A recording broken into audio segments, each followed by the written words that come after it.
Hear that? The region-free gamers are back to talk about their favorite handheld one more time.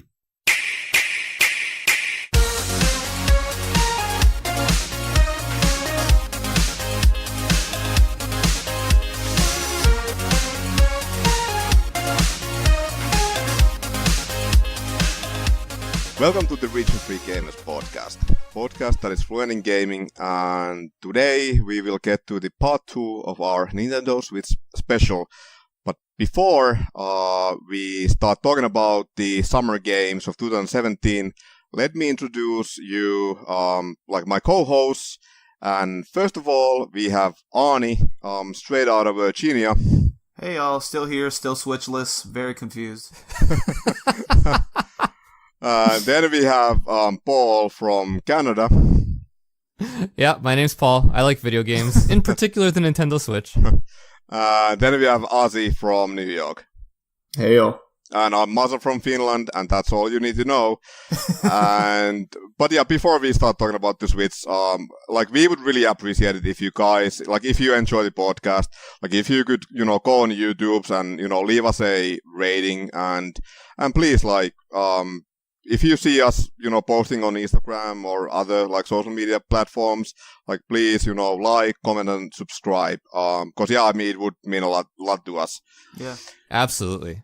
Yeah. Okay. So yeah, let's get to the summer of 2017, and we had a few. Like, let's say, I would say a few very interesting, like, maybe not, like, super huge titles. Like, this was a few months after Mario Kart 8, Breath of the Wild. But yeah, E3 2017 was very much like the E3 a year before. Nintendo, like, they decided to focus on Super Mario Odyssey. We will talk about Odyssey a bit later. But we should, like, quickly go through, like, the few big summer titles. First of all, we had ARMS, a new IP from Nintendo. Which Paul loves. Yeah, I was going to say, you should ask Paul what he thinks about that. Yeah, Paul, what do you Please think ask me about what I ARMS? think. Well, I'm going to counter with another question, which is, how many people outside of us at this moment are currently talking about ARMS? Maybe 5, 6. The answer is nobody, and there's a reason. Look, I know I'm being a bit harsh, and that's just my personal opinion. ARMS for me was probably it was like hands down the most disappointing game of 2017. I went into it ready to welcome it with open arms, haha. I know, what a funny guy. But yeah, and then I got it, and I'm like, this game is just super, super loose. Like, that's just what I thought. The controls I thought were a little bit loosey-goosey, and I didn't quite get the hang of it. Yeah. And I was like, oh, well. And I think it accented my point that I made all along, which is that motion controls will never be as accurate as just traditional controls. The input is just not as responsive, and it's just not as precise. And so I think the fact that Nintendo keeps trying to put motion controls in their games just bugs the shit out of me. Yeah. And when I first saw ARMS and I saw that it was motion controls, I was like, nope, I'm not playing this. You're a smarter man than I. I was validated. Yeah. So I was surprised that Paul didn't like it, because Paul's like the fighting game guy in my eyes. Like, but that's exactly why I didn't know. like it. I'm because still like real talk, I'm still waiting for Paul to name drop Virtual On. Well, but it's true. It's true. Like, it had that behind the back third person fixed camera Virtual On style to it. That's true. And I was like, awesome, right? Like the way the characters were moving, and I was like, oh, sweet. This is like the Virtual On game that you've been waiting that for. I've wanted for so long, and it wasn't. And that's my fault, right? Like I expected something from it that was never going to happen, and I was super disappointed as a result. With that said, though, objectively, very loose game. So are you saying, Paul, that ARMS would have been better if it had the dual joystick Virtual On controls? Ozzy, can you name me a game that wouldn't be better with dual joystick controls? Silent Hill. I think you can't. Anything else not named Virtual On or ARMS. I have to say, I actually played Virtual On for the first time this week because it's one of the arcade games featured in Yakuza Kiwami 2. And holy shit, that's quite possibly the worst fighting game I have ever played. You're Oh, how man. dare Oh, you? whoa. I'm Oh, sitting fighting right words. here. Yeah, like seriously, like, okay, I remember, No chill. like Paul talked about, like, he was, like, in one of the earlier episodes or whatever, Paul was like, yeah, Virtual On and ARMS, they're kind of similar, and I actually played ARMS. I hated it too, but it was mainly because I fucking sucked at that game. Like, I literally lost. Like, I played the demo and I lost 15 times in a row. Like, seriously, like, I won, like, the first game I won, and then it was like, I don't know, I just kept getting knocked out. But Virtual On, okay, so it might be due to the, like, PS4 controller, but it didn't even feel like I was playing. Like the game was, like, playing for me at most parts. Like, is that Well, what's maybe supposed to it is happen? because of the PS4 controller. Maybe it is because of the controller. I can't say for sure because I haven't actually tried it on Kiwami 2. So maybe it's that. But I will tell you what it's not. It's not because it's a bad game. Yeah. Because that game is I awesome. love Virtual On. Awesomely bad. So, Anyhow, before Okay. this turns into the Virtual On podcast. yeah. Yeah. I think Okay, that's it so- for ARMS. I don't know if anybody else has any more to add on that one. No, Yeah, and I mean, we this got more might mileage be, out of and ARMS this than we might be the expected. part. At least, like, we made it funny, but like, this might have been the part when like people stop listening to this podcast. So we All said, the ARMS "Oh, fans are like, I'm done. I was Listen, all in. in defense of ARMS, Oh, I can't wait. I really like the art style. I think the art style is very cool. Yeah, I mean, it looks great. Ah, I think you're it's right. it's a good mixture of cute and edgy. Yeah. And another thing in defense of ARMS, it's a new IP. And I love the fact that Nintendo's actually putting their backs into a new IP. And I love the fact that it's made by relative young guns in Nintendo. I do. In defense of ARMS, I think that it's a breath of fresh air. Yeah. God, I hate to even say that. Here's the thing. For Nintendo. That I agree with everything you just said, Ozzy. But if you're going to put your back into a new IP, put it into Splatoon. Like, Well, but they did. I know. But they did. I know, but I don't know that we need a ARMS too. I think you can. No, and I don't think we're going to get it. Yeah. Do Sushi But still, Striker. the game I like that sold, one. like, yeah, I mean, ARMS still sold 2 million copies. Like, it actually outsold a lot of, like, big. It was the same fighting one games. to Switch people that bought it. Yeah, well, you got that right. There's just one guy that all he owns is ARMS and 1-2 Switch, and he's just the happiest person on the planet. He's just supporting Nintendo. It's probably Masa.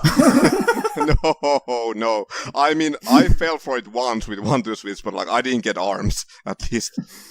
But yeah, we just actually, like you guys mentioned, Splatoon, and that was the other really big like summer of 2017 title, Splatoon 2. I'm not sure like how much there is to talk about the game. It sold better than the first game, and especially in Japan, like Splatoon, it's kind of crazy, but at the same time, it's really amazing, and it's a great thing that I mean it's a new IP. And it's selling, for example, if you think about the biggest, game, like the biggest console games in Japan, you have, Monster Hunter, you have Final Fantasy, of course, like Mario games, and then you have, Dragon Quest. And Splatoon 2 is the best-selling home console game in Japan in years. That's crazy. And more than 50% of like Japanese Switch owners own the game. It's been a huge hit. It's just massive. It's a massive phenomenon in Japan.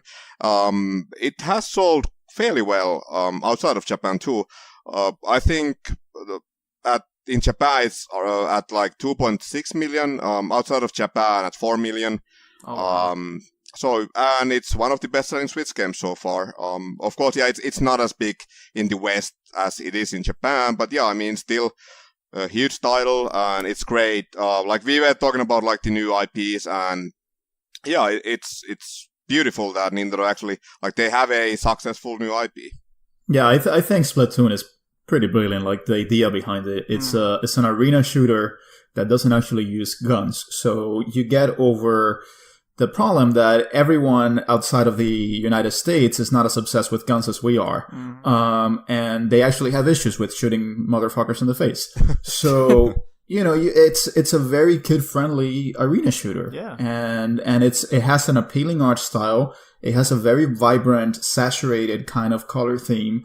So it fits for players of all ages, and it's a very safe arena shooter. So you don't feel like, you're going to be told about how they had sex with your mother throughout the whole entire chat, or get like racist, comments all the time, or told how you're a noob and you should, stay the hell off, or playing, which honestly is the big reason why I don't play online games. Yeah. So I think the concept of Splatoon is absolutely brilliant. I do have a little bit of an issue with the fact that Splatoon 2 is basically just a port. I mean, I think that at the end of the day, Splatoon 2, yes, it made a lot of improvements, but it's still just essentially the same game. Yeah. It's just new maps and the like. Yeah, but you know what? If Activision can do it with Call of Duty, and Ubisoft can do it with Assassin's Creed to a certain degree, I'm fine with Nintendo having one IP that, they just sort of, make small improvements to and keep pushing it out. You know what I mean? As long as the game quality stays the way it is, and it, like you said, it's sort of a arena shooter for people who maybe don't, like the other types of shooters that are out there. I think that's worth keeping around. Yeah, I agree with that. And we haven't seen a Splatoon 3 this year, so it's not even on that level. Yeah. We just saw an expansion, which, by the way, was not a necessary expansion for multiplayer. I think they've handled it really well, even if it is sort of like a glorified port.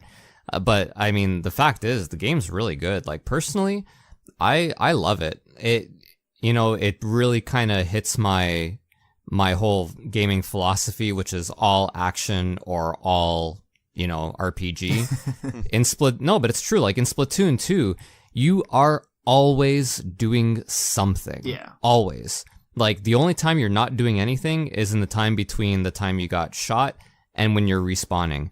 As soon as you respawn, you are again immediately in the action. Mm-hmm. And for someone like me, I'm not saying there's anything wrong with Rainbow Six, but I like the twitchy action nonstop feel of Splatoon 2. It really, and the fact that the matches are really quick, like each match is like 3 minutes long. Yeah, that's great. It means if I've got 15 minutes, I can get a couple matches in if I want, and we're good to go. Great game. Yeah. So I think also the expansions are free. Am I right in that? Or yeah. Like they release like free updates all the time. And this is like meaning like new weapons, new gear, new maps, and so on. Okay, so the Octo expansion, which was released this summer, that wasn't free. That cost like $20. Let's not forget about one thing.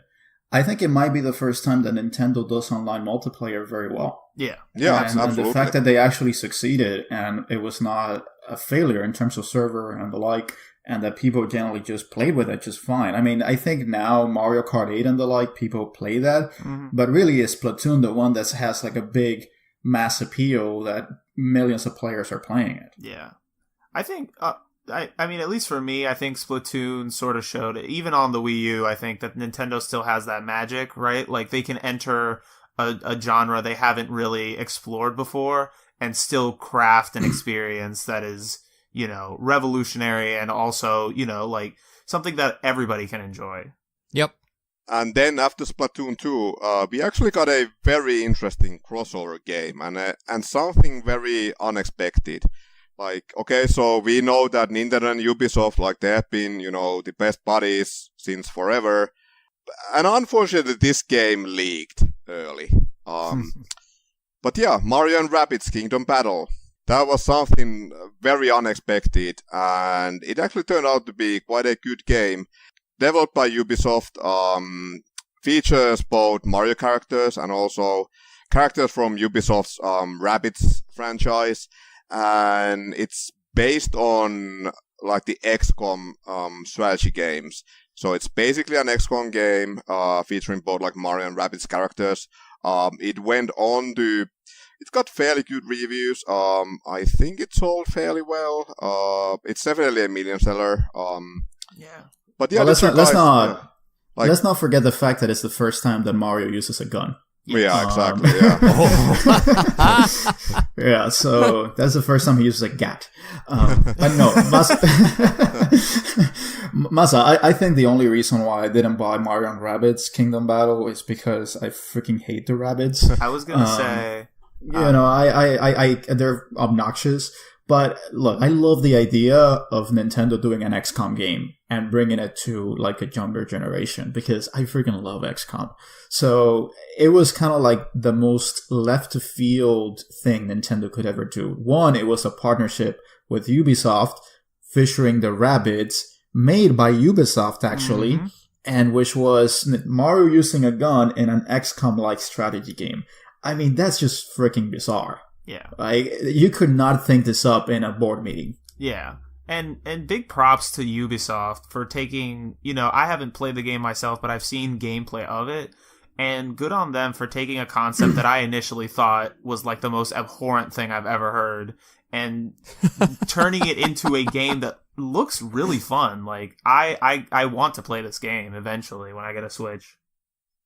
Well, it's not going to drop in price. Well, maybe it drops in price. Who knows? Because it's a third party, even though it's... yeah. Like, at least in Finland, like, they even have... I mean, of course, we are talking about Ubisoft, so they released, like, a Game of the Year kind of edition, like, called, like, Gold Edition or whatever. And even that is, like, at cheapest I've seen being sold for, like, 25 euros. Oh, wow. So, yeah, I mean, it's definitely a third-party game. So, yeah, I mean, I think...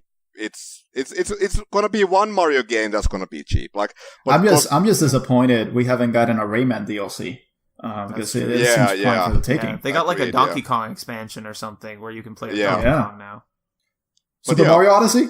Yeah, Mario Odyssey. Because in October we got a little game called Super Mario Odyssey, and I feel like it was the first Mario game in, I don't know, God knows how many years. Like the release actually felt like such a big event. There were so many Mario games before that just felt kind of like paint by numbers. That they just felt like Nintendo's just going through the motion. I mean, you think about New Super Mario Bros. U, you think about Mario Galaxy 2, even Mario Galaxy 1. None of them were a big event. And even before the Super Mario Sunshine, I mean, who still cares about Super Mario Sunshine? So going back to Mario 64, I think Nintendo didn't really have a Mario title that people felt like, holy shit, Mario's back. And even for me, I was a jaded Nintendo expat, I felt like, this is the game that's going to get me back into it. And like I said on our very first episode, it was a game that made me feel like a kid for the first time again. And I loved it. And it was my game of the year, as you guys remember. Yeah. In recent memory, this is the one Mario game, like, that I've sort of felt excited about since, like, Mario 64. It just feels different than a lot of the recent mainline Mario games. But you still haven't played it, Arnie? I still have not played it. You can still donate to the Arnie Fund, the Arnie Switch Fund. Yeah, I gotta get that GoFundMe back up. We only have $2 donated, so anything you can do would help. And unfortunately for Arnie, like, that's one of those Nintendo first-party titles, like, it's not gonna get any cheaper. Like, no, I mean, I paid 60 euros for it, and you will pay the same amount of money for it. So, yeah. But, yeah, like, I'm not sure if you guys saw the, the musical trailer for the game, which was freaking amazing. That song is great. Yeah, like the Jump Up Superstar, like, that's an amazing song. Okay, so yeah, the lyrics are a bit corny, but, like, I mean, it's a game about a fat plumber from, New York and stuff, so how can it not be corny? So, is he even considered Italian at this point? I mean, is he even considered a plumber anymore? Yeah, I think they've done away with that since Bob Hoskins was Mario, and and Mario is also supposed to be 26. I was gonna say. Yeah, wow, he looks way older than that. Well, that's plumber life. That's rough life. Yeah. It wears you down. Yeah. Hey. But yeah, Mario Odyssey actually ended up becoming the best-selling Switch game so far. And yeah, even with like all the, Breath of the Wild hype, and we got Mario Kart 8 Deluxe, but yeah, Odyssey is still the best-selling game. Yeah, and I think that Odyssey wouldn't have been as successful if Breath of the Wild wasn't there. And so that just goes on to hammer my point, which I made on the last episode, which Zelda is more important than Odyssey. And also you have to remember that Odyssey is a big holiday title, and historically, like Nintendo game, like for Nintendo, like they often sell more games and consoles during the last quarter of the year, as like the first three combined. Like for example, the Switch, it sold over 7 million units during the last quarter of the year, like basically like during the holiday season. And Mario Odyssey, actually out of these games, like you can still see Breath of the Wild and Mario Kart 8 Deluxe like charting, but like Mario Odyssey in most countries it's no longer charting in top 10. Like it didn't have it didn't have the same kind of legs as Mario Kart and Breath of the Wild, but it was the I feel like it was the perfect holiday title. Oh yeah. Well, I just remembered that Odyssey was actually the reason why I bought the Switch, because I had already played Breath of the Wild because I had it on the Wii U. But so I didn't really have a reason to get the Switch. But when Mario Odyssey, when the hype started building in, I was like, I really need to get this title because it really does feel, like you said, Masa, an event. And it really does feel like Mario's comeback. Mm-hmm. And literally, I had to buy the Switch on launch day for Mario Odyssey because I just wanted to play it so much. And yeah, Mario Odyssey wasn't the only game released on the Switch during the holiday season. And as I mentioned, the Switch was a huge success during the holiday season. And it's not just because of Mario Odyssey, but we also got like a lot of other games. Okay, so Fire Emblem Warriors by Koei Tecmo was released. I guess it did fairly well. And I mean, I had fun playing, but it was just another Warriors game. Yeah. And the other big, not exactly like a huge title, but Xenoblade Chronicles 2 was released in December. And that was actually a huge success for an RPG, and especially, it became the best-selling Xenoblade game so far. I believe Xenoblade Chronicles X on the Wii U sold around 500,000 copies. Which is interesting because, Masa, I don't think I know anybody except you that has played Xenoblade Chronicles 2. so I don't know who these people are. It's now at 1.4 million copies sold, and it is one of the best-selling RPGs of this generation. And I think it's also okay. So I mean, I personally love the game. I understand that there's a lot of people who might not love the game as much as I do, but I think one thing in particular was significant about the game is that it actually opened the gates for more RPGs, and right now the Switch is truly becoming an RPG machine. It's getting so many different RPGs. It's getting exclusives like Octopath Traveler and lots of RPG ports like Ys 8 and so on. And amazing. Yeah, and I think that's when it comes to the legacy of Xenoblade, that's probably the most important thing. It truly helped the Switch turn into a console that a lot of RPG fans are now embracing. Yeah, well, I mean, of course, yeah, with Octopath Traveler, and it's, man, and I don't know about you guys, but personally, I love having RPGs on a portable format. Mm-hmm. I don't know, yeah, absolutely, I feel like how they're meant to be played. Yeah. Yeah, it's a very slow and easygoing format, ideal for the bed or the toilet. I don't know. I think that's where it belongs. Mostly toilet. That's where you grind, man. Yeah, I love Octopath because it's on the Switch and I can just play it on my bed. And literally, I just pick it up, I turn it on. It's in sleep mode, so you kind of go back to where you were. Mm-hmm. It's the ideal system for RPGs, honestly. Yeah. If I have a choice between playing an RPG on the PS4 and on the Switch, I will choose the Switch 100% of the time.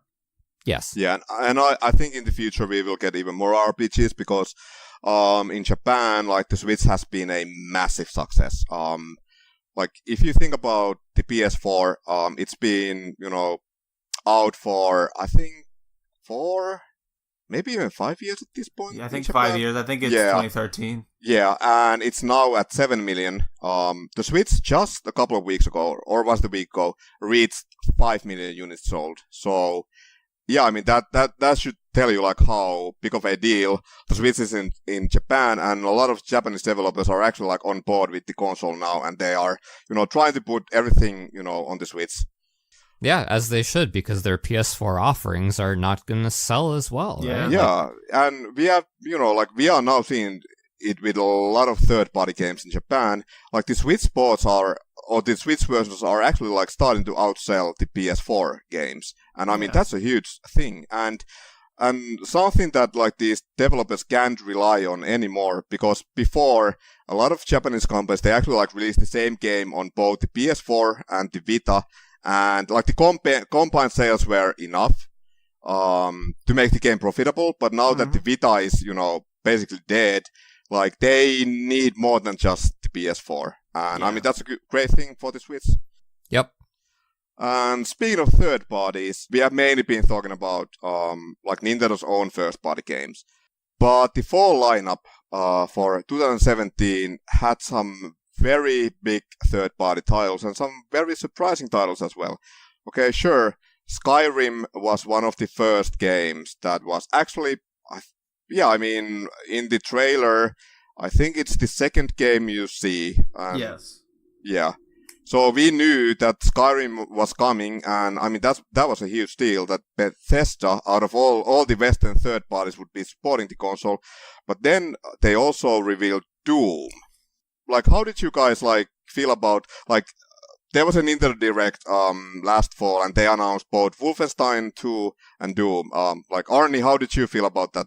I love it. You need to get these, mature rated games on your system. I know that Nintendo's, sort of centered around being, sort of the system that's good for kids. It's safe, it's fun, but you need to, the kids that played your system back in the day have grown up now. You need to open up to more of a diverse lineup in your gaming catalog, aside from your first party IPs. And so I think that's awesome. I think the more diversity and the more inclusive they are of games like Wolfenstein, like Doom, it's going to make the Switch a longer lasting, more viable game option for people. Yep. And those weren't the only big third-party titles. We also got LA Noire, like a remaster, FIFA 18, and Rocket League. I gotta say, it's fairly impressive that the Switch was able to get all these really big third-party titles during the first year. Okay, yeah, sure. FIFA 18, I mean, it's just another FIFA game, but Rocket League, LA Noire, Skyrim, and Doom. Okay, yes, they were already out on other systems, but I think it was really significant, and it has definitely helped the Switch that the catalog is already so diverse. Yeah. And I mean, that was the downfall of the Wii U, is lack of third-party support, and you're seeing it right here in the first year. Tons of third-party support. Even something like FIFA 18, I mean, it's just FIFA, but it sells. It sells in exactly, systems. Yeah. It does. It's a downfall of the Wii U, downfall of the 64, the GameCube. Every time a Nintendo console has failed, it's because of lack of third-party support. Yep. Okay, so I think it's time to have a little break, but we will be coming back soon.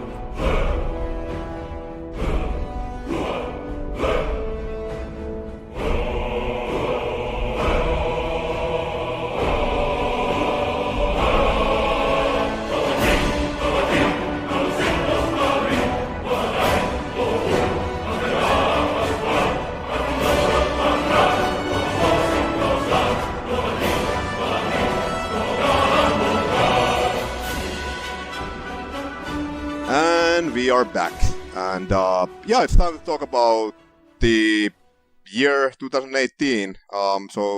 This year. So right off the bat, I want to ask you, Ozzy, do you think, do you as a Switch owner, do you feel that there's been a game drought this year?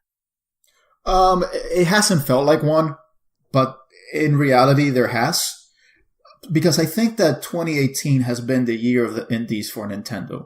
And it's the year that we've realized that a lot of games play better on the Switch. And there has been a lot of third-party support and indie support for the Switch.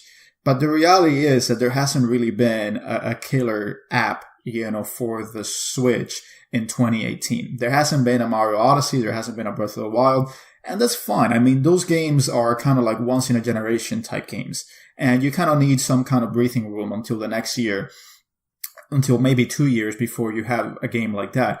I am kind of disappointed that we haven't gotten Metroid Prime 4 yet. But I do kind of wonder what is the future of Nintendo after seeing this year kind of be a down year for their first party releases. A lot of the games have been ports and the like, but there have been a lot of good games. There has been Dead Cells, there has been Octopath Traveler.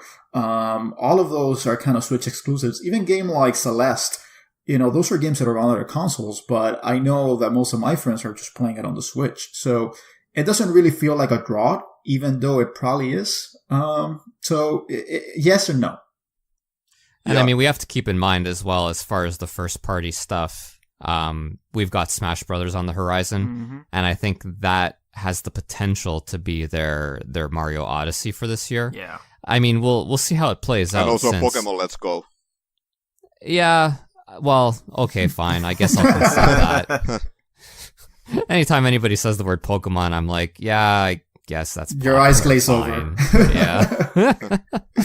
But Smash Brothers might be the one. There's certainly going to be a lot of hype, even though it won't be as groundbreaking as Breath of the Wild or Odyssey. So we'll see. But I feel like Smash Brothers, I mean, it kind of goes for a different audience than Breath of the Wild and Odyssey. It's kind of geared more towards the multiplayer-centric audience that kind of is captured by Mario Kart and the like. For me, for example, I could not care less about Super Smash Brothers, even though they're trying to pull me in with all the different characters they're mentioning. But I really don't care that much. So I don't know. I mean, we're gonna have to see. It's gonna be successful either way you put it, but I don't think it captures the same audience as a Breath of the Wild, for example. No, I don't think the appeal is as wide. I agree. I mean, I don't know. As soon as I said it, I was like, it's not Breath of the Wild, so maybe I shouldn't have said that. Yeah. But I do think, Masa, I mean, the fact that there are companies like Square Enix willing to support the Switch and have an exclusive like Octopath Traveler on the Switch, I think that's a big deal. Because if we recall, Square was one of the big reasons why the 64 failed, because they famously jumped ship, which we covered in our Square episode. They jumped ship because they weren't willing to put up with Nintendo's hubris. And the fact that Square's back on the fold creating a new IP for the Switch with old school mechanics, I mean, that's pretty huge, dude. And the fact that it's also a good game to boot, I mean, I'm in. I think that's the biggest vote of confidence you could get if you're Nintendo. Mm-hmm. But yeah, to answer my own question, it's actually a tricky question because, for example, for me, personally, like, I play some indie titles, not a whole lot. A lot of these games that were released on this Switch, like the first party stuff, like, Bayonetta. Well, okay, Bayonetta 1 and 2 aren't exactly like, first party or Hyrule Warriors, but a lot of these games I actually already played on the Wii U. So for me, I bought Kirby Star Allies, which was a bit of a disappointment because it's a very short game. And then Mario Tennis Aces came out in June. I'm the biggest Mario fan, but I don't give a crap about any Mario sports games. But as someone who also owns a PS4, I didn't really feel like the drought. Of course there were less Switch games to play, kinda. But I would say it hasn't been as bad as some people have been saying. But yeah, I mean, it kind of depends on if you played games like Donkey Kong Country and Bayonetta on the Wii U, then yeah, maybe. And if you are mainly into like Nintendo games, then okay, so maybe you didn't really have much to play on the Switch during the first half of 2018. But yeah, I mean, I would say there's been actually quite a few interesting third-party titles. We are not gonna talk about these a whole lot, but the Switch got a South Park game, Fractured Butthole, got Mega Man Legacy Collection, Fortnite was a big deal. Fortnite is a huge get on Nintendo Switch. Yeah, exactly. Yeah, massive. Because I mean, I realized that over last weekend. As I mentioned in my last episode, I was in Florida, And my brother and his wife were there, and my brother doesn't care much for gaming anymore. But his wife bought the Switch because she loves Overcooked. And my brother is a big Fortnite fan, and he plays it on his Xbox One. Oh, wow. And he just busted out Fortnite. He just downloaded Fortnite. It was the first time he would play it on the Switch. But he was playing with his friends on the Xbox on the Switch. And, he had his whole headset on, and he was going through the whole thing. And, he's there. And it was like, oh my God. I mean, this is actually perfect proof that the Switch is doing what it was intended to do. Yep. So I think it's a big deal that Fortnite's on the Switch. Yeah, and I mean, Fortnite has been such a huge success that, if you think about the first half of this year, so PS4 had God of War, which was driving the sales of the system. Xbox didn't really have any truly huge titles, but both of these consoles, at least in the US, maybe in Europe as well, they have been seeing growth, and it's mainly thanks to Fortnite. The game is that big. Yeah, it's making people go out and buy video game systems. Yeah, exactly. Another big title was Crash Bandicoot, and interestingly, the Switch version has been outselling the Xbox board in many countries. But there's one first-party game or maybe a device, I still don't know what it is, we should talk about. But what did you guys Arnie? What do you think about Nintendo Labo? I don't know. I think the concept is really cool for, educational purposes, and I think putting it together is maybe a nice activity for families and stuff. Personally, I have enough crap around my house that I don't need these pieces of cardboard just laying around for something I'm probably not going to play that much. So as a long-term viable series for gaming, no, I don't like it. As a educational tool or something for younger kids to learn and explore with, I think it's great. Yeah, I think that we're not the intended audience. Yeah.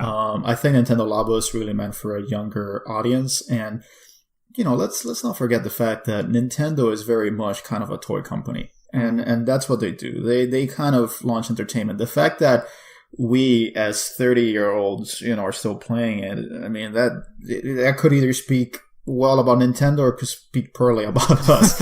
Either poorly about us, yeah. So who knows? But I see the Nintendo Labo, and, I don't have kids right now, but, we're considering, me and my girlfriend, having kids at some point in the future, and I just see it and I'm just thinking, this is probably my worst nightmare, because it's a bunch of cardboard laying around the house, and my kid's kind of trying to figure out, and it's like, Dad, help me with it. I'm like, I don't want to deal with this crap. So Father of the Year. Yeah. So I don't know. He's already disappointing his imaginary child. Yeah, and give them trauma for the rest of their lives because their dad didn't want to build a Nintendo Labo with. I'm pretty sure they're going to write a lot of poetry and long-form fiction about this in the future. Anyways, I don't know. I don't think I'm the audience, but I think if Rock Band taught us anything, it's peripherals and added shit is never a good thing, because they're just going to sit there being unused and collecting dust. Mm-hmm. I would have to say, as a huge Nintendo fan, so I think the concept is really cool and it's interesting, but at the same time, it's not for me, and I would never have enough patience to, build those things. The moment I saw that it takes, 3 hours to build a fucking piano, I was piano. I'm out. Yeah, no, thank you. I mean, and the thing is, most of the things that you could do with a Labo, you can kind of do with your smartphone. It just, again, it feels gimmicky, and I hate it when companies do that, and particularly Nintendo. But again, we're not the audience. Maybe for a kid, this is like building a Lego set. Oh, yeah. And they really... if I was between the ages of 7 and 10 and I saw this, I would think it's the coolest thing in the world. Especially that robot one where you move and the thing moves with you and all that stuff. That's crazy. As a 26-year-old man, I could take it or leave it. Yeah, so you're saying, Arnie, that we should have had a 7-year-old on the podcast. Yeah, pretty much. So we should have had a guest on the podcast of somebody's nephew or something. Pretty much. What do you think about it, Paul? I have nothing to add. I agree with Ozzy. I think I would also be a terrible father, and those are the extent of my thoughts on the Labo. So yeah, let's move on to the second half of 2018, and I mean, there's quite a few games. We are not gonna go through all of them. A couple of notable games, third-party games like Diablo 3. That's a huge one. It's really amazing having a Blizzard game on a Nintendo console. Much like earlier, we had Bethesda on a Nintendo console. Masa, yeah. It's also a 6-year-old game. Yeah, I know, but still, like the Wii U didn't even get like 6-year-old games. Like, come on. Yeah. I do like seeing, like I said before, just Western developers jumping on board this console. And I like seeing that. I want to see more of that. So something like Diablo 3, I like only because it shows that there is viability in this console, even for older games. Yeah, that's really the takeaway. Like, not so much that Diablo is a 6-year-old game, which it is, but the takeaway from Diablo 3 is that, hey, Blizzard is developing for the Switch. Absolutely. And that kind of opens the door for future possibilities, Maybe right? World of Warcraft, maybe? StarCraft. I don't know. World of Warcraft, I don't think is... Yeah, Overwatch is probably your best bet. Yeah. I mean, but Paul, World of Warcraft can basically run on anything nowadays. Yeah. So that's not the point, though. The point is that, like, it's very... Hey, you know what? What do I know, right? I'm not a developer. I was going to say it's very much a mouse and keyboard game, but like I said, I'm not a developer. Maybe they bring it over to the Switch. Maybe it's awesome. I think we finally get the Lost Vikings sequel that we've all wanted. Attaboy. Hey, rock and roll racing, man. Rock and roll racing or bust. That, like, those games, like, okay, we are talking about it right now, but, like, they could actually, like, be very successful on the Switch, because we have had games, like, retro-style games, like, let's say, Sonic Mania. It was bigger on the Switch than any other console. Okay, Crash Bandicoot is, I mean, it's still a retro-style game. It's a bit different, but yeah, it's been saying extremely well. And then we have Octopath Traveler, which has been, like, one of the, I'm not sure if I should call it, like, a surprise hit, but yeah, I mean, it's been out of stock everywhere, and I think that's also, like, one of the reasons why all these, like, indie games are doing so well on the Switch. Like the Switch really appeals to like the, I don't know, retro gamers, I guess. Yeah, well, and I mean, you know, the fact that indie games are doing so well on the Switch is kind of a win-win on either front, right? It helps move the Switch, especially for a lot of these indie games are starting to become very, very, like, much more popular and relevant than they've been forever. Like, I feel like every other week I hear about a brand new indie game that's, like, the hottest thing right now.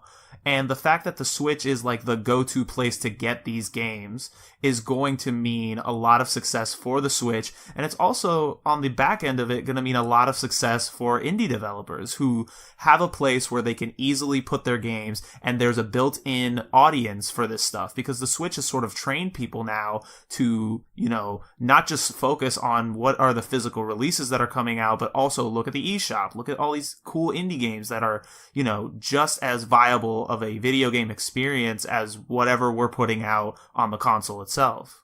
Yeah, and you have, like, all these indie success stories. Like, for example, just the other week, there was a news article about Dead Cells, which is also out on the PS4. I'm not sure about other platforms, but at least Switch and PS4. And the Switch version is outselling the PS4 version 4-1. And if you think about the install base of these consoles, the PS4 is at 80 million consoles sold, and the Switch is around at, like, 20-something million.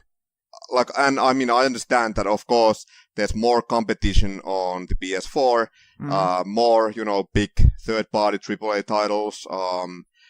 But yeah, I mean, it's a great thing that all these indie games that they are, you know, like, getting their own spotlight on the Switch. Yeah, I think the Switch is associating itself much more closer with indie development and indie games than any of the other two major platforms right now. Yeah, absolutely. Okay, so before we move on to the future of the Switch, let's take a quick break.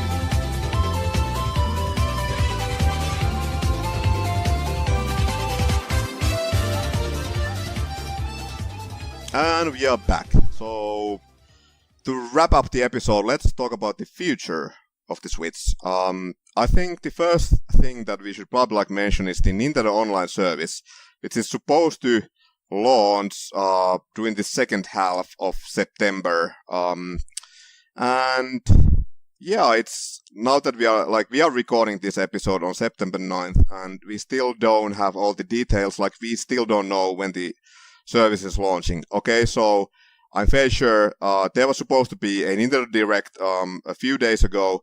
It got postponed during the earthquake in, I believe it was in Hokkaido.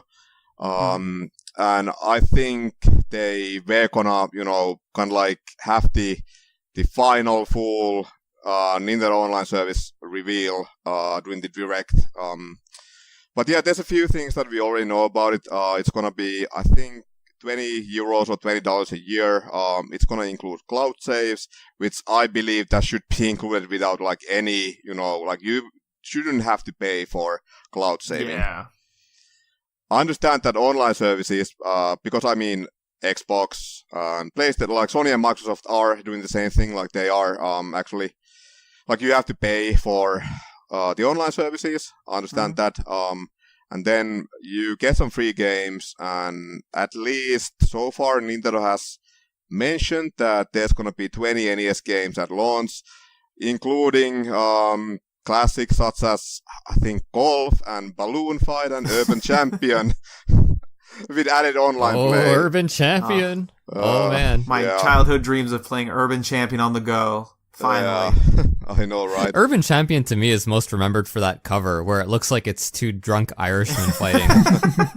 It's great. But yeah, are you guys are you planning to pay or get the online service? I mean, look, I don't pay for online services for the PS4 or the Xbox One, so it would really have to entice me for me to pay it. I don't care that much about cloud saves. I don't care that much about online multiplayer. So it would have to be kind of like the Netflix kind of service of getting like a virtual console that would have to entice me. And if that's there and if it's good, then I'll pay it. But otherwise, I don't see any reason why I need to pay it. It just has to be. It has to be more than the 20 NES games at launch that they have released every single freaking time that they release a virtual console.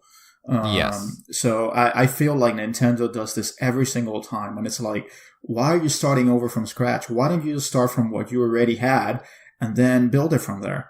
Why do you need to release Mario Brothers all over again and have that be a big event and Balloon, Battle and Balloon Fight and Urban Champion or even Rat Racer? Just start developing more from that. So I don't see any reason why I need to buy it right now. But, eventually I could see it becoming better. Yeah, I mean, I have to say that, I have owned, I have had a PS Plus, like, subscription for a while. And, I mean, they offer games like, Bloodborne, Ratchet and Clank, and so on, like, actual, like, big AAA titles. And then you have, like, Nintendo promoting, like, hey, you get to play Mario Brothers and Balloon Fight for the first time online. It's like, come on, like seriously, like, nobody wants to play those games in 2018. No, not the online part of it really doesn't have very much enticement. Yeah, no. like, I mean, sure, I would love to play Contra online. Like, that would be great, but, like, I don't know, Urban Champion online, like, nobody cares. Well, and here's the thing, is like, and this might be controversial or not. Shit. I don't honestly give a shit about your NES games anymore. Like, unless you're gonna give me like, here we go. Let's like, if you're not gonna be like, okay, here's your NES games. You can play Little Samson. You can play Panic Restaurant. Like, give me games that I haven't seen like 30 fucking times already. Like, I don't care about Wrecking Crew. I don't care about Gyromite. I don't care about Super Mario Brothers, because I can play that game 20 other different ways. Like, give me some GameCube games. Give me, like, I don't know, what's that horror game called on the GameCube that's Eternal Darkness. Yes, give me like Eternal Darkness on demand. Like, that I'll play. I'll pay you $20. Ernie's busting out the controversy and the cursing. Yeah, I was like, he's real. I'm just so tired of like Nintendo always, every time they start a new virtual console, it's like, here's Donkey Kong, here's Balloon Fight. And it's like, you've given me these games so many times. There's only so many ways that I will pay you for the privilege of playing these games. Like, they're all great, but we know they're great because we've played them so many freaking times already. So can we get some Super Nintendo? Can we get some, like, Game Boy Color stuff? Can we get some GameCube stuff? Even some Wii stuff? Like, something different. Yeah, listen, there's no reason. I'm going to even one-up that and suggest that Nintendo work with people who have made fan translations of, like, Super Famicom RPGs that never came out here. Mother 3. Mother 3. Like, they released Mother 3 on the Switch? Can I get Sweet Home? Like, can I get, like, Splatterhouse, like, Wampaku Graffiti or something? Like, something different. Can I get some shoot-em-ups that were Japan exclusive? Something. Arnie, you're going with the deep cuts, man. I know. I want something weird. Like, you can have all your regular Nintendo games on there. That's fine. But listen, it doesn't even need to be that weird. It could just be like ActRaiser and Demon's Quest. Like, it could just be those two. Like, you know, why aren't we getting those? It shouldn't be that freaking hard. But also, like speaking of like third-party games, like I really wish that like at this point it should be like clear that, for example, like this online service, like I think it's mainly gonna be like Nintendo's first-party games, and I mean like they will start with the NES, and then hopefully, you know, in a couple of years we will get like Super Nintendo games. But I really wish that even if they weren't a part of the, you know, the subscription service, but I really wish that the third parties would start releasing their old like back catalog games. Yeah. Just like on the Switch, like I mean, you can get like a lot of like Neo Geo games on the Switch already. Why can't Konami release, for example, you know, Castlevania 4? Or, you know, like, Contra. I feel like a lot of sentences start with the words, why can't Konami? Yeah. Well, I why mean, can't they make video games? let's be objective here, though, guys. Yeah. I mean, I really think the reason why, let's be honest, is because this older games don't sell that well. I mean, it's just not worth it for them to kind of go through the licensing and the porting. When really, I think the reason why they didn't really keep going with the virtual console was because it wasn't that successful. Yes, but I think this model is a little more enticing because the way they've set it up is you don't pay for the individual games. You get a selection that you get to choose from. And I think that's cool. But if I'm going to pay $20 a year, you can have the main line AAA titles that always do well. That's fine. But throw me a bone. Like, throw me something that I wouldn't normally play. Throw me something that I haven't seen on Virtual Console before that would be harder to find. You could even throw me like Virtual Boy games. They never released anything on Virtual Boy. They never released any Virtual Boy games. I know. And I'm dying to play Wario Virtual Boy. Wario Virtual Boy. Give me Jack Brothers. Something. But yeah, I have to say, like, okay, so if you don't play games online, then at least at launch, it's not worth, you know, probably not paying €20. But as a Nintendo fan, I'm like, well, I mean, it's only €20. Like, I don't know, that's a few beers basically. So I mean, it's nothing. Yeah. You know. So yeah, that's the pricing is correct. Yeah, I mean, in that I'm not excited about the service. I'm not excited about having to pay to play Splatoon 2 online when I've been doing that for free for a long time. But, you know, for $20 or, you know, $500 Canadian, whatever it is, like, I think I can stomach that. Yeah. Yeah, like, I would definitely have an issue if, like, let's say the online service was like $10 a month, then, like, hell no, not with those games. Yeah. And I don't play online games enough. Like, I occasionally play Splatoon 2 and I love it, but, like, I wouldn't pay, you know, €10 a month to play it. Yeah. But yeah, we'll see, like, what the online service will, you know, turn out to be. I'm hoping that they will add more than just NES games because, yeah, I mean, we have all played those games. Some of them, you know, are still fun, but a lot of them aren't really worth playing, to be honest. Should we talk about the future of the Switch? Yeah. Yeah, the future. What's in store for the Switch in the future? I would say there's definitely gonna be lots of like new accessories. Like Nintendo has, like they have already stated that they will try to prolong the life cycle of the console by releasing different kind of accessories that offer like different ways to play games. And I mean, we have already got a Labo, which is something that I've never seen before. Okay, it might not be for me, but I'm expecting a lot more things like that to be released. And also the big thing, like with the NES, you had the top loader and so on. But I'm fairly sure that there's going to be a Switch Pro at some point. Well, has there been one like that since the Super NES? I mean, I know the Wii had the Wii Mini, or like the smaller Wii console that didn't have the GameCube capability, but it really wasn't touted. But it feels like Nintendo has kind of gone away from that, mid-cycle revision that they used to do so much. Oh, I don't know about that, man. The 3DS had many revisions. Oh, yeah. Yeah, my God. Exactly. My God. Oh, sorry. Never mind. I don't know if it'd necessarily be like a huge upgrade, but I think I would see them releasing like a Switch that has like better battery life in portable mode, and maybe a Switch that doesn't bend. That would be good. Because I tell you, mine has bended. I saw my brother's wife's Switch. That one's bent. It's just like warping.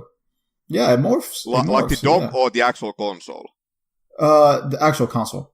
Damn. Yeah. That's crazy. Yeah, so maybe that's the revision they need to make. Yeah. Maybe, but so I don't know. I mean, I wouldn't buy a revision. I think I'm fine with the one I have. Well, but you know me, I would be there day one. But yeah, I have to say, I'm fairly sure that there's gonna be like a more powerful version because, well, first of all, like the mobile technology that they're using, it's advancing very fast, so it's a bit different than with the previous consoles. And also, I think with the like how popular the Switch has been, okay, it wouldn't make sense to release like a Switch Pro like this year or maybe even not next year. But they have to do something by the time, Xbox, whatever, PlayStation 5 come out. Because that's when the power gap will be just insane. And I know that all these third parties, like, if the Switch keeps selling, it might be, like, let's say it's now at 20 million. In 2 years, it might be, like, let's say 60, 70 million units sold. And I know that the third parties will want a, slice of that pie. But if the power difference is just too much, then what are they gonna do? Yeah, I mean, I do worry about splitting the user base. It has to be something that, the new games can still be played by the old Switch owners. I don't see any other way, because it would otherwise be like going a half-assed solution where it's not really a full console, but it's not really compatible with the older console. So I don't think you can really split your user base like that. I think Nintendo's in a very tricky situation because we know for sure that Xbox and PlayStation, they will release their new console in 2020. And it's going to be very interesting how they handle that. I think that Nintendo absolutely needs another big release in 2019. I think that might be Metroid Prime 4. But if they had something else that's big, I think probably Pokemon, like a mainline Pokemon game on the Switch. Yeah, that's coming out next year. I think they need a big one. I really do think that, okay, we've been giving them some time since Breath of the Wild and Odyssey, but okay, what have you done for me lately, guys? Speaking of which, okay, so Paul, right now, what are your, like, let's say top 3 or even if you can think of like 5 games, like what are your most anticipated Switch games? Anticipated Switch games? Yeah, both first and third party. Yeah, the most anticipated probably, it's interesting. I don't have that many that I'm like really, really looking forward to. Like I keep the 2018 release schedule handy on my phone. I check it every few weeks or so, see if there's anything that I'm interested in pre-ordering or what have you. But I'm in this weird place where my most anticipated game is Smash Brothers, and at the same time, I'm basing that more on a hope for excitement when I get it, rather than an expected excitement. My least anticipated would be Pokemon Let's Go. But no, probably the most anticipated one is Smash Brothers. I know it's going to be good. I know it's going to be well refined. I'm looking forward to playing it, but I'm actually just as much looking forward to like the hype around it and the talk, and you know, I like that kind of stuff when there's a new release and I'm playing it at the same time as everyone else. Let me just mention my most anticipated title is Shin Megami Tensei, so that Arnie finally gets a Switch. Yes, absolutely. Oh yeah. A1, No kidding, number eh? one. And I will mention another one, Mega Man 11. I know that it's multi-platform, but there is no doubt that I would get Mega Man 11 on the Switch, and I'm definitely looking forward to that one. I agree. I would say my top, like let's say, my top picks would be absolutely Fire Emblem Three Houses. Like that's might even be my most anticipated game in general right now. Yeah, but is that coming out this year? No. Next year. Oh, okay.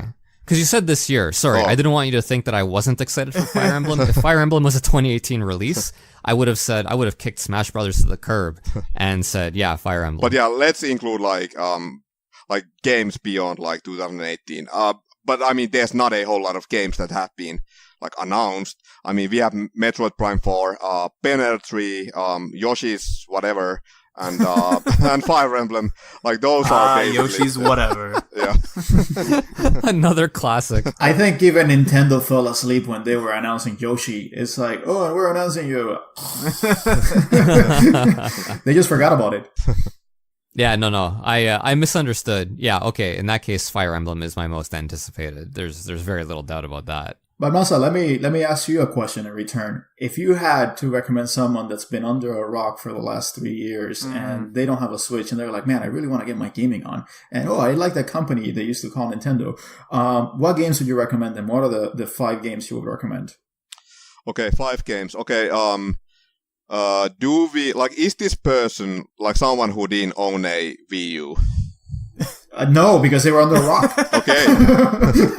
Because, I mean, there's a couple of games like Bayonetta 2 and Mario Kart 8, which are actually, I mean, they were top 5 games on the Wii U, but I believe that they're also top 5 games on the Switch.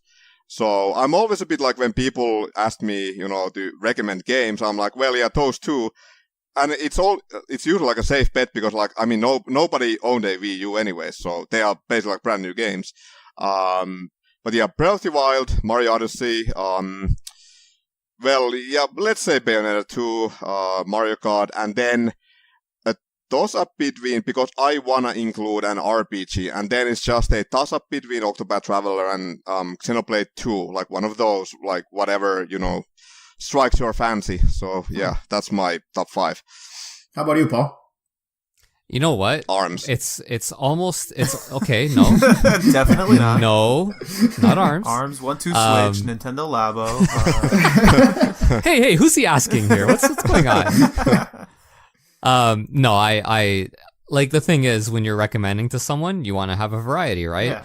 So the list obviously starts with Breath of the Wild. I would probably throw Dead Cells on that list, just for that like extra kind of indie flavor. And plus it's awesome. Then yeah, you throw in your RPG du jour, so either Xenoblade or Octopath, or if you're like Ozzy and you really love the Rabbids, then maybe Kingdom Battle, right? Yeah. You could, you know what? Let's throw a sports game in there. Let's throw Mario Tennis Aces. Why not, right? Like, I know Masa didn't really excite you very much, but that game's pretty awesome. And it's kind of, I guess it's one of those things where if you already have Mario Kart, maybe you don't really need that kind of game. But I would say it's analogous to Mario Kart. And Bayonetta, like, you can't beat the action. I love the action in that game. So yeah, that's my 5, more or less. So yeah, Ozzy, what about you? I mean, I pretty much kind of coincide with Paul. I think definitely Breath of the Wild, Odyssey, I think those are at the top. I would put another one in there that we haven't talked about, Enter the Gungeon. It's been released on every other platform, but it's so freaking fun. It's so fun. And it's the only game where I've actually played on the small Switch screen with a friend. And it makes sense. And it's so fun. I can't stress how fun that game is. Beyond that, I would also include Octopath Traveler, not necessarily Xenoblade. Xenoblade is great and all, but it's very much a hardcore RPG's game. Hardcore RPG gamers game. So in that case, I would include Octopath. And 5, it's pretty much a toss-up. I would say any one of them, like Mario Tennis is fine, Bayonetta is fine, even Tropical Freeze, which I think is a great game. Those are all fine. Mario Kart, I suppose, even though I don't care about Mario Kart. But yeah, I mean, I think that the Switch has enough variety where you could have some sort of representation of each genre, except like hardcore simulation driving. That shit's not coming. So. Okay, so now the most important question is that, Arnie, when will you get a Switch? Probably in 2020, when Atlas finally decides to stop teasing me and give me Shin Megami Tensei 5. Or maybe next year. I would either get it holiday this year or early next year. Just because there are like a good amount of games now that I do actually want to play. I want to play Fire Emblem when it comes out. I definitely want to play Octopath. So there is motivation for me to get it. As far as like games that I want to see, it's definitely like anything Atlas for sure. Fire Emblem for sure. I'd like to see something like if they put out like an F-Zero game on the Switch. That would be so cool. Why can't they freaking make an F-Zero? Why can't they make an F-Zero or a Star Fox game? Cool. Oh man, Nintendo just shooting itself in the foot. I know, but yeah. Aside from that, mainline Pokemon might be cool. I'm actually looking forward to Super Mario Party. I like the little concept they showed off at E3 where you can combine screens to make the board and stuff. You know what? I'm not looking forward to Mario Party. Really? You guys know why. Oh, poor Mario Party. But yeah, Overcooked 2 actually does look super fun also. So that's another one that I want to look into. Also, a great game to play with your girlfriend or wife. Yeah. So that's good. Also, if you want to get a divorce or want to break up. So. If you want to like yell at people. Yeah, that's a great catalyst for that. So yeah. Yeah, Demon X Machina is also another exclusive that's coming out, which should be. Oh my god! Should How be did super I forget fun. that? Yeah, that one should be super fun. All right, so I still have a couple of questions for you guys. First of all, let's do rapid fire. Paul, lifetime sales estimate. 70 million units. Not Paul, Arnie. I was gonna say between 50 and 60. Okay, Ozzy. Oh. 80 million. Ooh. Yeah, I would say 80. Yeah. That's what the PS3 sold. That's what the Xbox 360 sold. I think that's a pretty good number. Yeah. 3DS is now at 70, maybe 3 million. I think the Switch will end up saying a bit more than the 3DS, but it's not gonna, it's not gonna make it to the Wii numbers. Certainly not PS2 numbers. Yeah, no, absolutely not. But then again, I mean, a lot of people bought that console for the DVD playback and didn't even play any games. So hey! Don't shed on the PS2. It's a great system. No. I'm not gonna take that bullshit. Yeah. It earned those sales, okay? It's kind of like Xbox One S. Like they aren't even saying as a games console in Japan. They're actually like promoting it as a Blu-ray, like HD or like 4K Blu-ray player. Yeah. That's just insane. This has been your token shedding on Xbox. Yeah. Absolutely. Yeah, we really need to do that like Xbox episode soon, so we don't lose like all the Xbox fans. Oh Lord! All 5 of them. Yeah. Come on, you have to go there. Oh no! You're making something worse than the 360. Wii U. Listen, we are agnostic here at Region Free Gamers. We don't take any sides except Masa. But okay, so one last question before we wrap this up. Okay, so Arnie, what do you think the console will be remembered for in a few years, and what do you think the game library will look like? As far as how it'll be remembered, I think it'll definitely be remembered as obviously a good step forward for Nintendo following the Wii U. But more than that, I think the Switch is the beginning of the console handheld hybrid. I think, aside from the fact that Nintendo's pretty much the only game in the handheld market right now, I think that there's no reason for them to keep releasing handhelds after the Switch. I think that going forward, this will be the form factor for your standard Nintendo console. It's something that you can take on the go with you and also play at home. Whether other companies follow suit is yet to be determined, but I do not think Microsoft or Sony is going to dip back into the handheld market after Nintendo's gone. So I think, if anything, this will be the beginning of the end for handheld as a standalone portable system. As far as the library, I think we're gonna see the Switch is gonna be the big indie console of this generation. I think that indies are gonna define the Switch maybe as much as the big first-party Nintendo titles, but we'll see. You know, I really agree with your assessment of the software being defined by the indie titles. I think it's a really strong pitch for the system. It's just a great format for them, you know, like that handheld format. Everything that's like pixel art kind of looks a bit better when it's smaller. Yeah. You know, that's a really good point. I think it'll define it just as much as the first party, if not more. And as far as the hardware, I think it'll be remembered as sort of similarly to the Wii, in that it's the system that kind of rescued Nintendo. But it'll also be remembered more fondly than the Wii, because we look back at the Wii now, and yeah, it was hugely successful. It saved Nintendo in the home market. But we also remember all the plastic steering wheels and all the other kind of stuff. Yeah. So the Switch will be very similar in that regard, in that it was well remembered for rescuing them again, but not in a kind of funny way where there's a whole bunch of plastic crap for it. It'll be more well respected. It'll be a whole bunch of cardboard crap instead. Yeah, god damn it. So yeah, what about you, Ozzy? I agree with both Arnie and Paul. I really think the Switch is the future. I you know, if you have to compete with mobile gaming, then you might as well make your consoles mobile as well. I think the next big, you know, power race is going to be with trying to make as powerful a mobile that acts like the Switch and functions like the Switch. I think Nintendo will have a revision in the future, as you said, Masa. Yeah. And I think that the revision will probably be like more of a clamshell design.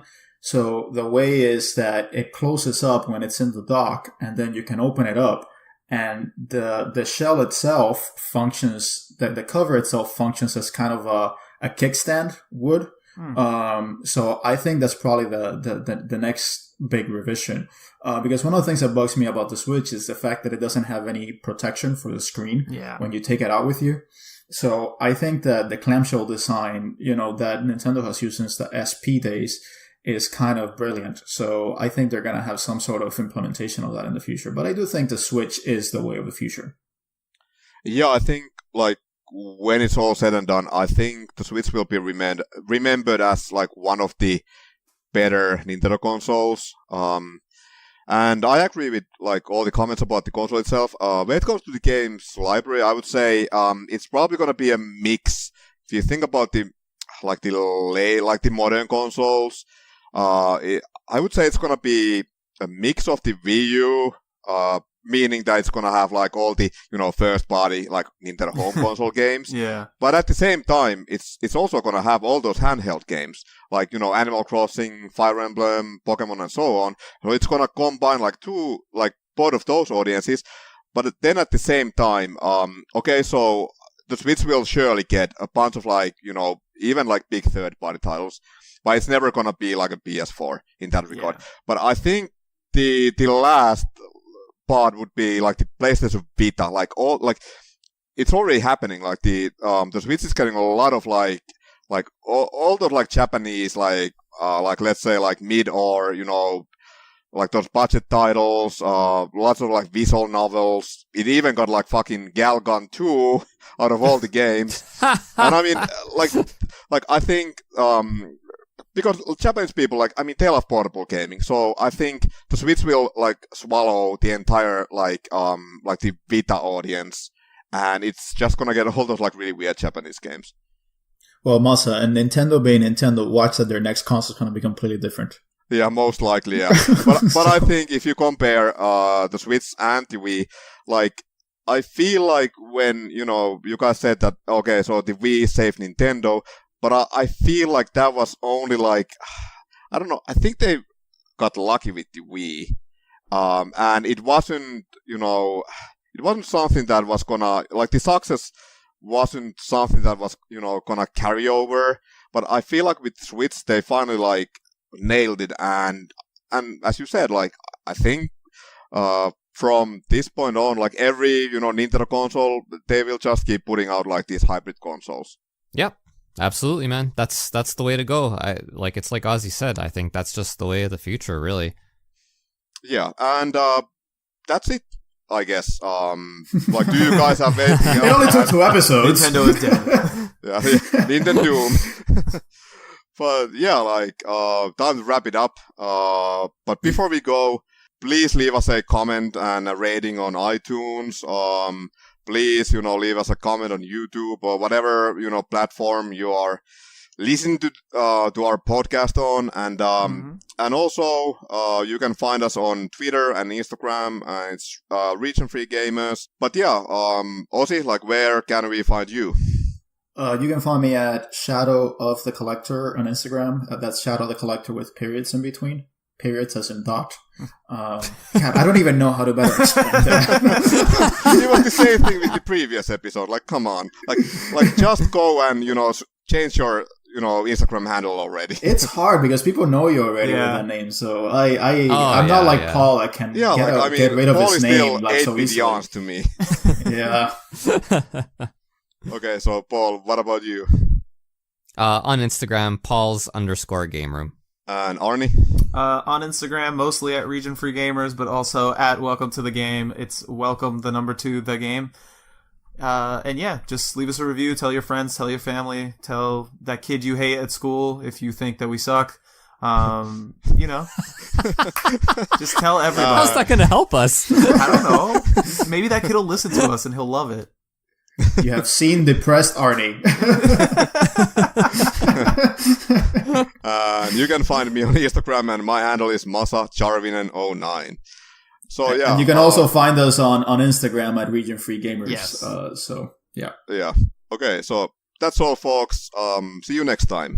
All right. Thanks so much, you guys.